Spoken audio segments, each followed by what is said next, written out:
everybody, and welcome to another quick tip episode from us here at Paradise on Pennies. Today, we're talking about mail.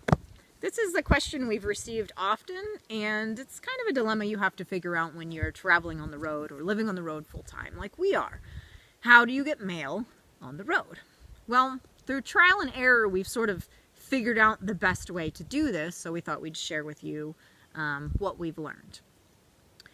So, first off, there are several options you could consider. We've heard of people doing various things. Some people keep a P.O. box and they go back to the same location, but that's going to cost you. Some people have a source where they actually there's options for centralized places where you can have an address and send your mail and then have it sent to you. Still doesn't solve all the issues we have with traveling and receiving mail, but it is an option to consider. And then, of course, there's the option if you have friends or family out there, you could just have the mail sent to them, and then you could pick it up, but what if you're far away from them, which is often the case for us? You still need somewhere to send that mail to, which is where this tip comes in. Pretty much the only solution that we found for this is to use what's known as the general delivery method through the USPS, the Postal Service. Now, I say USPS specifically because this method does not work with things like UPS and FedEx. So you won't be able to send a package general delivery through those services. Again, through trial and error, we've learned, sometimes the hard way, what doesn't work. We've almost lost a few packages. So heed the warnings that we have in this video, and hopefully it'll work out fine for you. Because since we've learned how to do it, it's been fine. So, here's the first comment on using general delivery. I'll show you the format that they want you to do the general delivery mail in. There is a standard format that you need to write it on your letter, and it looks a little something like this, if you can see it. Now, what you'll notice is at the top is the name. Of course, your name or whoever it's being sent to. We just have Kluani Dog there. The second line is one of the most important ones, and that's where you see the words general delivery. Doesn't hurt to bold it and capitalize it. Make it stand out so that they know it's general delivery. Some post offices will be familiar with this, and some seem to be less familiar with this method if they don't get a lot of these.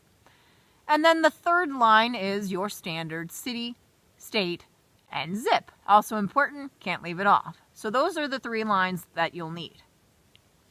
And they're the only three lines you'll need. We learned that you do not need an address on these. We actually put, one time we put a physical address because we weren't sure if we needed it, and it got us into a little trouble.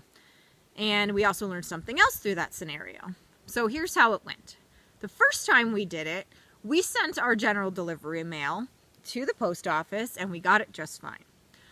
And then the second time around, we did it again. Same format, good to go, but again, we had the address written on it. Now, we had done it the first time with the address of the post office on there, and it worked out fine. So we thought that's how we needed to do it. We put the address this time of the closest post office, and there was a problem. In the second case, it was not as small of a town, and they had more than one post office. So our mail got a little lost for a while, and we were running around. It was a larger, almost city size town. So we're running around to all these different post offices trying to find our package. We did finally recover it, but what we learned is that you have to send it to the main post office. Again, I'm still not sure how you easily find the main post office. We just sort of trial and error find it by stumbling into them. Sometimes it's obvious, sometimes it's not. And it's not very easy to get a hold of anyone at the post office if you've ever tried their line. But you do need to find the main, what's considered main post office. Some of them will say it on the building, maybe online, that it's the main post office. Again, if you don't, just avoid putting an address on it altogether. Just have general delivery and you'll be fine. But when the package does come, if it's a larger town that has many post offices, just know that that's where it's going. It's going to the main, whichever one is considered main. Okay, so that's pretty much how you do it. And then, of course, when you go in to pick it up, you do need an ID. Of course, they want to match up the name on there with your identification. And then you can go in and you can pick up your mail. So that makes an easy way to get mail on the road. Again, just don't forget that standard format. If you forget, we'll put a link below to this image of how it should look.